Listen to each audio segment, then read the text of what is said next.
Graça e paz, queridos. Amém? Vamos orar? Muito obrigado, Senhor Deus, porque podemos te louvar, podemos te adorar, mas também podemos abrir a tua palavra para que o Senhor possa falar aos nossos corações. Que os nossos corações possam estar abertos, Pai, os nossos ouvidos atentos àquilo que o Senhor tem para falar aos nossos corações. E que possamos cada vez mais sermos mais cheios do teu Espírito. No nome do Senhor Jesus, amém. Os queridos podem se sentar.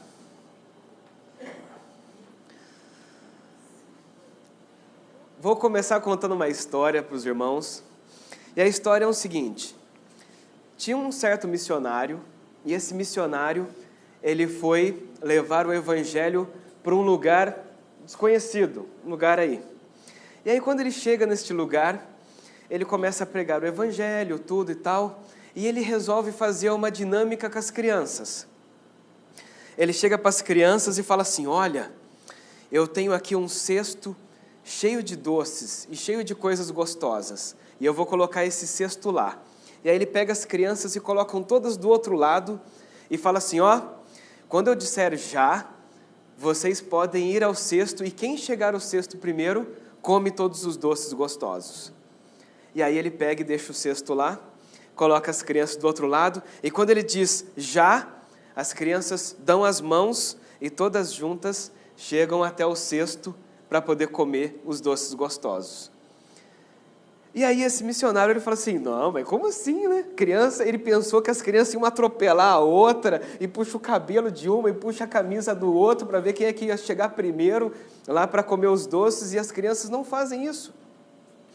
E aí ele chega para as crianças e falam assim, por que vocês fizeram isso? Aí as crianças disseram assim, ô tio, é muito mais gostoso nós comermos todos os doces gostosos juntos do que sozinho. Foi isso que, e esse missionário aprendeu uma lição com essas crianças dessa região.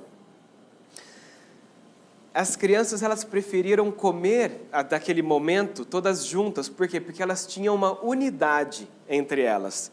E unidade é algo muito poderoso, unidade é algo muito forte. E a unidade, você pode ter um grupo unido tanto para fazer uma coisa boa, quanto para fazer uma coisa ruim. Mas na unidade é mais fácil, na unidade é mais ágil. Por quê? Porque um está ajudando o outro ali.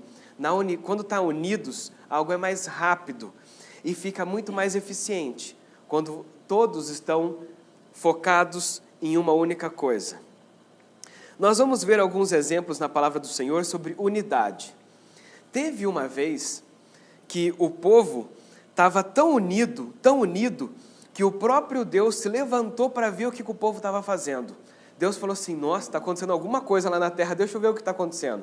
E eu queria que os irmãos abrissem a palavra do Senhor comigo, lá em Gênesis, no capítulo 11, nós vamos ler alguns versos de um texto muito conhecido, mas vamos ver como que o povo se juntou para um propósito comum. Então, em Gênesis, no capítulo 11, do verso 1 diz assim, naquele tempo, todos os povos falavam uma língua só. Todos usavam as mesmas palavras. Alguns partiram do Oriente e chegaram a uma planície de Sinar, onde ficaram morando. Um dia, disseram uns aos outros, vamos pessoal, vamos fazer tijolos queimados. Assim eles tinham tijolos para construir em vez de pedras, e usavam piche em vez de massa de pedreiro. Aí disseram, vamos construir uma cidade que tenha uma torre que chegue até o céu. Assim ficaremos famosos e não seremos espalhados pelo mundo todo. Então o Senhor desceu para ver a cidade e a torre que aquela gente estava construindo. E o Senhor disse assim, essa gente é um povo só, e todos falam uma só língua. Isso que eles estão fazendo é apenas o começo. Logo serão capazes de fazer o que quiserem. Vamos descer e atrapalhar a língua que eles falam, a fim de que não lhe entendam mais o que um e o outro estão dizendo. Assim, o Senhor os espalhou pelo mundo inteiro e eles pararam de construir a cidade. A cidade recebeu o nome de Babel, pois ali o Senhor atrapalhou a língua falada por todos os moradores da terra e dali os espalhou para o mundo inteiro.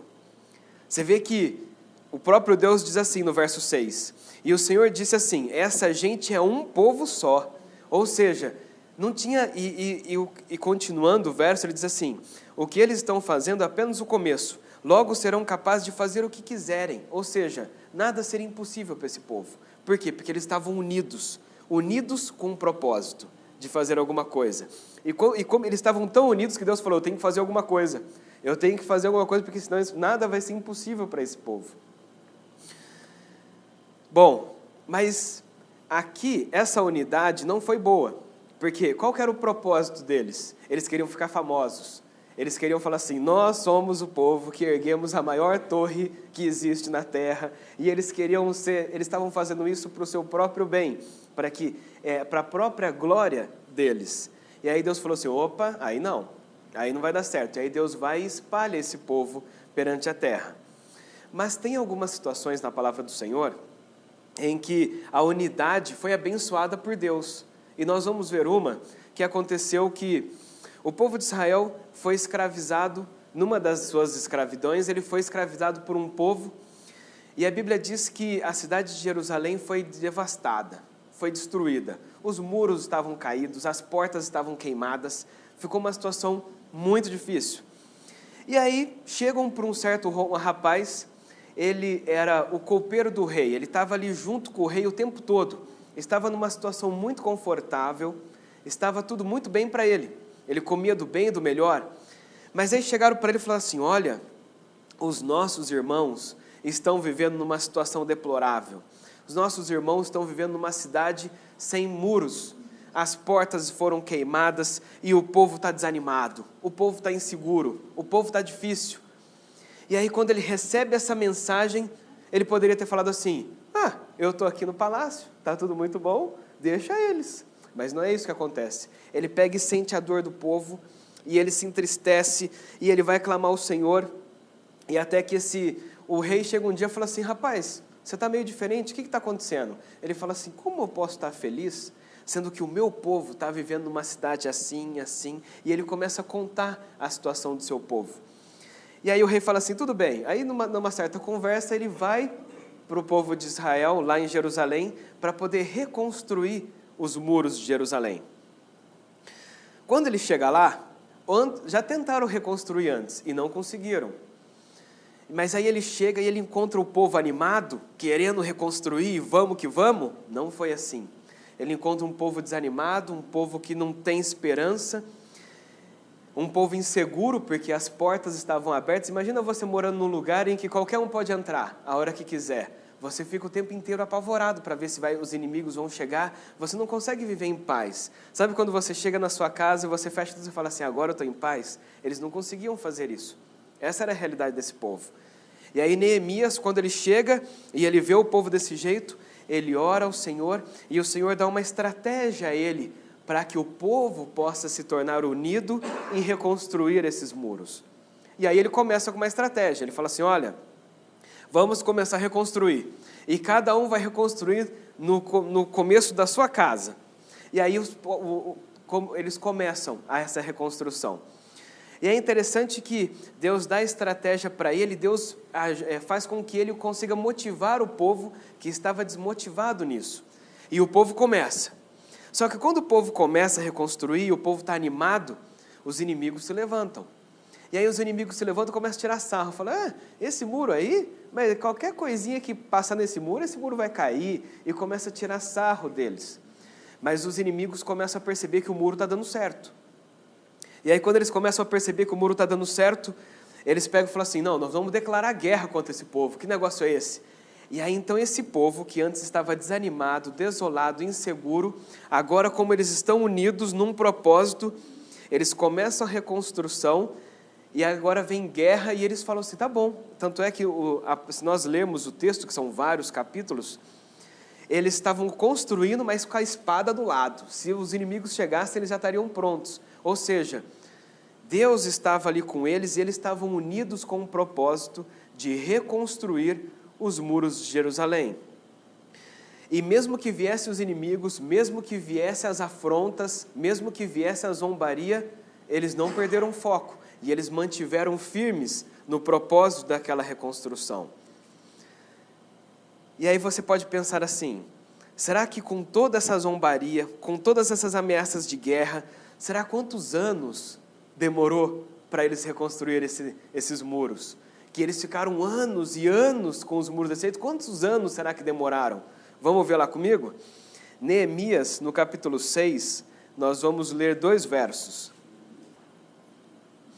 Então, em Neemias, no capítulo 6, a partir do verso 15, a palavra do Senhor diz assim: a reconstrução da muralha foi terminada aos 25 dias do mês de Elul, em 52 dias.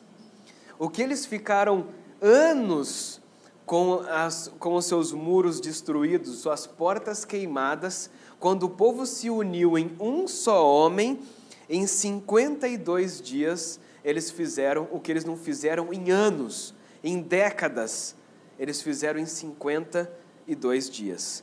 Olha o verso 16. Quando todos os inimigos ouviram isso, todos os gentios à nossa volta temeram e decaíram muito no seu próprio conceito, porque reconheceram que foi por intervenção do nosso Deus que fizemos essa obra. Ou seja, nós vimos que no texto que nós lemos agora há pouco, eles estavam querendo fazer uma torre que chegasse até o céu e eles ficassem famosos. E aí Deus vai lá e corta essa situação e não deixa isso acontecer. Mas aqui, como o povo está unidos e com Deus, num propósito em que Deus queria, em 52 dias eles fazem isso, e os inimigos reconhecem que quem fez essa obra? Que foram eles? Não, que Deus fez essa obra. Aí Deus abençoa. Quando Deus está conosco num propósito dele, Deus nos abençoa para que isso possa ser concretizado. Mas quando nós estamos querendo fazer uma coisa por nós mesmos, aí Deus não abençoa, não. Por isso que nós vemos que estar unidos é algo fundamental, mas nós temos que estar unidos por algo que Deus quer que nós estejamos unidos. Aí Ele nos abençoa. Mas nós podemos estar unidos para quê? Olha só, nós podemos estar unidos para fazer coisas a nosso bel prazer, mas nós podemos estar unidos para fazermos a diferença no mundo onde nós vivemos. Vamos ver o que aconteceu em Atos dos Apóstolos, que vai dizer um pouco sobre a igreja primitiva. A igreja primitiva, quando Jesus está subindo ao céu, ele fala assim, olha, eu estou indo, mas o Consolador vai vir e ele vai capacitar vocês para que vocês possam pregar, tanto na Judéia como em Jerusalém e até os confins da terra. Deus, o próprio Deus, através do Espírito Santo, iria fazer isso com esse povo. E aí sabe o que acontece? Esses homens que veem Jesus indo ao céu, falam assim, então tá, o Espírito Santo vai vir e ele vai nos capacitar a fazer isso. E aí passa uma semana, cadê esse Espírito Santo? Não vem. Aí passa mais uma semana, cadê esse Espírito Santo? Não vem. Aí passa mais uma semana, eles poderiam falar assim, ó, você quer saber? Jesus falou que ia vir esse tal de Espírito Santo aí, esse Espírito Santo não chegou, então ó, eu vou voltar para o meu trabalho, eu vou voltar a pescar peixe de novo, o outro vai voltar a ser cobrador de imposto, o outro vai voltar para as suas fazendas que estavam cuidando. Poderiam fazer isso. Aí passou mais uma semana, e cadê esse Espírito Santo? E aí eles poderiam começar a falar assim, ó, quer saber, vamos deixar esse negócio para lá. Foi isso que aconteceu? Olha só o que diz em Atos, no capítulo 2, versículo 1. Ao cumprir-se o dia de Pentecostes, estavam todos reunidos no mesmo lugar.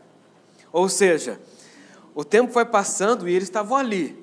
Falou assim, não, Jesus falou que o Espírito Santo vai vir, então nós vamos ficar aqui até esse Espírito Santo chegar. Enquanto esse Espírito Santo chegar, nós vamos ficar aqui. E olha lá, todos estavam reunidos no mesmo lugar. Verso 2, de repente, veio do céu um som, como um vento impetuoso, e encheu toda a casa onde eles estavam sentados. E aí eles receberam o Espírito Santo, para que então eles pudessem ter poder para pregar o Evangelho a todos os lugares, que foi aquilo que Jesus havia prometido para eles. Mas teve um tempo entre Jesus dizer isso e isso efetivamente acontecer. E nesse tempo, eles poderiam ter desistido. Nesse tempo eles poderiam ter falado assim, não deu, como às vezes nós acabamos desistindo no meio do caminho. Nós sabemos que Jesus vai voltar, e a gente ouve isso desde quando a gente nasceu. E às vezes a gente fala assim, mas não voltou, né, ainda, está tudo do mesmo jeito, não está mudando nada, pelo contrário, as coisas estão piorando, em vez das coisas melhorar. Você quer saber? Eu vou deixar para lá. Mas esse povo aqui, ele falou assim, não, Jesus deu uma promessa, de que o Espírito Santo iria vir para poder nos ajudar. Então nós vamos ficar com ele. E Jesus disse que ele viria a segunda vez. E será que nós estamos realmente unidos e prontos, esperando por isso? Ou será que a gente já está meio... Não é verdade? Esse povo não. Esse povo estavam todos reunidos no mesmo lugar, e aí por isso então vem o Espírito Santo e eles recebem poder, e eles efetivamente vão e pregam o Evangelho e fazem a diferença no lugar onde eles estavam. E olha só, vamos continuar em Atos no capítulo 2, vamos lá no verso 42 para ver o que está escrito lá. Então em Atos 2, no verso 42 diz assim: e perseveravam na doutrina dos apóstolos e na comunhão, no partir do pão e nas orações. Em cada alma havia temor, e muitos prodígios e sinais eram feitos por meio dos apóstolos. Todos os que criam estavam juntos e tinham tudo em comum. Você vê que a unidade da igreja primitiva fez a diferença naquele povo. Fez a diferença entre eles e os que estavam em volta deles. Verso 45, vendiam as suas propriedades e bens, distribuindo os produtos entre todos, à medida que alguém tinha necessidade. E o verso 46, diariamente perseveravam unânimes no templo, partiam o pão de casa em casa e tomavam as suas refeições com alegria e singeleza de coração. Essa era a parte deles. Ficarem unidos, se manterem unidos naquilo que Deus iria propor para eles. Então a parte deles era se manter unidos e unidos na palavra. E qual que era a parte de Deus? Está no próximo versículo, 47. Louvando a Deus e cantando com simpatia de todo o povo, olha o que acontecia. Enquanto isso, o Senhor lhes acrescentava dia a dia os que iam sendo salvos. Então, qual que era a parte do povo? Se manter unido no propósito de pregar o Evangelho a toda criatura. E qual que era a parte de Deus? Trazer o povo para poder realmente ser salvo. Porque nós pregamos, mas quem é que convence a pessoa? É o Espírito Santo. Então, quando nós fazemos a nossa parte, o Senhor faz a parte dele. Mas quando nós fazemos unidos, aí é muito mais fácil, é muito mais eficiente, é muito mais fácil de nós conseguirmos com que o reino de Deus seja estabelecido aqui nessa terra.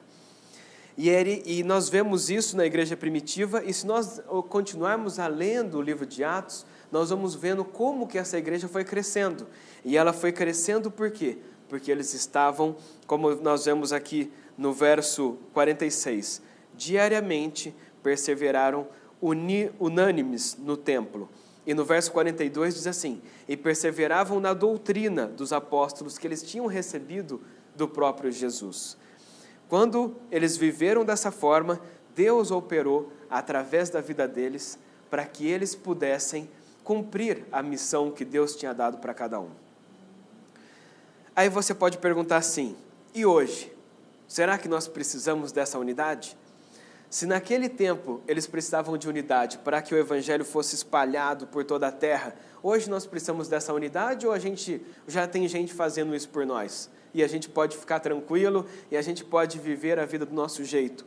Eu tenho o meu Jesus, eu oro, leio na Bíblia na minha casa, eu não preciso fazer parte de igreja, eu não preciso fazer parte de nada, porque eu estou servindo a Deus aqui mesmo sozinho e está bom assim. Será que é isso que Deus espera de nós? Convido os queridos a abrir a palavra do Senhor em Efésios, no capítulo 4.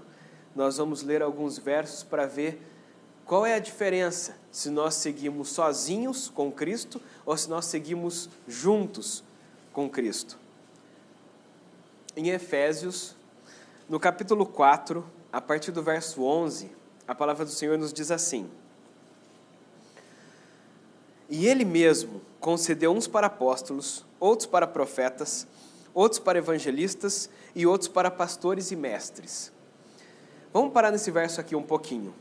Nós vemos aqui que Deus distribui dons, e Ele distribui dons ao seu povo, do jeito como Ele acha que é melhor. E aqui não estão todos os dons, aqui estão alguns dons. Se nós lermos as cartas de Paulo, nós vamos ver vários outros dons que o Espírito Santo distribui para o seu povo. E Ele tem um propósito quando Ele distribui esses dons a cada um dos teus filhos. E qual é? Olha só, verso 12. Com vistas ao aperfeiçoamento dos santos para o desempenho do seu serviço, para a edificação do corpo de Cristo. Então Deus distribui os dons para nós, não é para você guardar isso e falar assim, eu tenho esse dom e você não tem. É para que você possa usar esse dom juntos, para quê? Para a edificação do corpo de Cristo. Então você não está sozinho, e você não pode ficar sozinho. Você faz parte de um corpo, e você faz diferença nesse corpo. E quando você coloca esses dons a serviço do reino no corpo, e os outros também, o que acontece com esse corpo? Ele é edificado. E para que Ele quer isso? Olha o verso 13. Até que todos cheguemos à unidade da fé e a pleno conhecimento do Filho de Deus, ao estado de pessoa madura, à medida da estatura da plenitude de Cristo. Então nós temos um alvo. Qual é o alvo? Sermos pessoas maduras, na medida da estatura da plenitude de Cristo. E quando que a gente vai chegar lá? Quando todos nós colocamos os nossos dons a serviço do reino juntos, aí nós chegamos lá. Agora, quando você quer fazer sozinho, o outro quer fazer sozinho, o outro quer fazer sozinho, aí a gente não consegue crescer e chegar nessa pessoa madura na medida da estatura da plenitude de Cristo quando nós estamos sozinhos. Mas quando nós estamos juntos, aí é mais fácil disso acontecer. Agora, por que será que Deus quer que nós façamos isso? Olha o próximo verso, 14. Para que não mais sejamos como crianças, arrastados pelas ondas e levados de um lado para o outro, por qualquer vento de doutrina, pela artimanha das pessoas e pela astúcia com que induzem ao erro. Deus não quer que vivamos assim. Então, para que nós não vivamos assim, nós precisamos crescer. Mas nós vamos crescer quando juntos nós estivermos usando os nossos dons a serviço do reino. E como nós vamos conseguir isso? O próximo verso. Mas seguindo a verdade em amor, cresçamos em tudo naquele que é o cabeça, Cristo, de quem todo o corpo, bem ajustado e consolidado pelo auxílio de todas as juntas, segundo a justa cooperação de cada parte, efetua o seu próprio crescimento para a edificação de si mesmo em amor. Ou seja, quando o corpo está ali em verdade, em amor e bem ajustado, consolidado pelo auxílio de todas as juntas, ou seja, quando todos eles estão trabalhando ali junto, aí sim nós conseguimos atingir isso.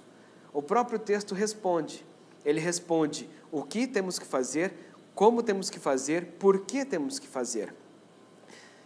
E a pergunta que fica é, nós estamos fazendo isso? Como que nós estamos caminhando na nossa caminhada com Cristo? Estamos sozinhos ou estamos no corpo? Ou estamos juntos com um propósito, não o propósito nosso, mas o propósito que Deus tem para nós como corpo? Como que nós temos feito isso? Nós vemos que em Neemias e também com os apóstolos, quando eles estavam juntos no propósito de Deus, Deus abençoou e eles foram bem-sucedidos. Mas quando as pessoas estavam nos seus próprios propósitos, Deus não abençoou, que foi o que aconteceu no primeiro. Nós temos um plano de Deus para as nossas vidas, e como corpo e como igreja, basta nós nos juntarmos, nos unirmos, para que então nós possamos fazer aquilo que está no coração de Deus, e Ele vai nos capacitar com cada um dos dons que Ele distribui a cada um de nós, para que juntos nós possamos conseguir chegar nesse propósito que Ele tem. E juntos possamos crescer e sermos maduros, e não sermos levados por doutrinas vãs, como foi dito agora pelo texto, no caso no verso 14. mas aí possamos crescer e chegarmos à medida da estatura completa de Cristo. Quando nós fazemos isso, nós somos mais fortes. Quando nós fazemos isso, nós dividimos o trabalho.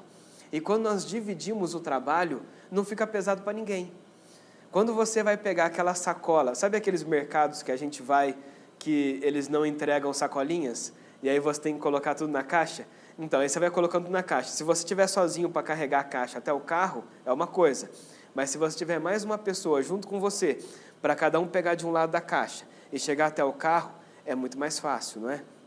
Então, quando nós distribuímos, nós dividimos o serviço, que é o que o Espírito Santo faz ao entregar um dom diferente para cada um, e aí quando todo mundo coloca esse dom em prática, aí fica muito mais tranquilo.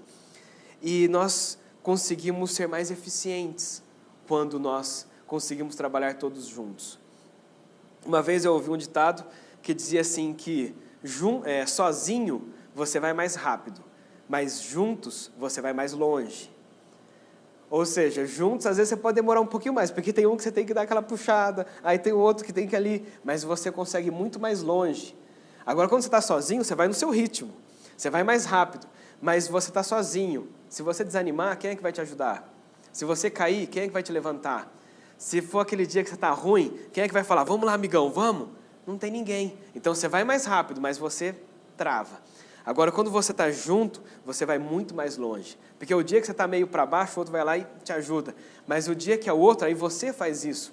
É um ajudando, dando suporte uns aos outros, chegando no objetivo que Deus tem para todos nós. Para que todos nós possamos chegar juntos na cesta de doces e desfrutarmos dessas coisas gostosas. Não saímos e queremos chegar lá sozinho, mas chegarmos juntos lá. E aí sim, nós vamos cumprir o propósito que Deus tem para cada um de nós. Amém, queridos? Amém. Vamos baixar nossas cabeças e vamos orar? Muito obrigado, Senhor Deus, por nós vermos na Tua Palavra que nós precisamos ser unidos, que nós precisamos estarmos juntos, mas não para fazermos e cumprirmos os nossos próprios propósitos e as nossas próprias vontades, como nós vimos na Torre de Babel, mas sim estarmos firmes e prontos no propósito que o Senhor tem para nós, como pessoa, como igreja, e no reino, e para o Teu reino seja estabelecido aqui nessa terra. Pai, perdoa-nos, Pai, por todas as vezes em que nós não estamos inseridos no corpo, por todas as vezes em que nós não queremos fazer parte de uma igreja, parte de uma comunidade, parte do Teu corpo de Cristo. Perdoa-nos por as vezes em que nós queremos levar a vida sozinhos e acharmos que sozinhos nós conseguimos fazer a diferença. Sendo que, na verdade, nós vemos na Tua Palavra que juntos nós fazemos a diferença.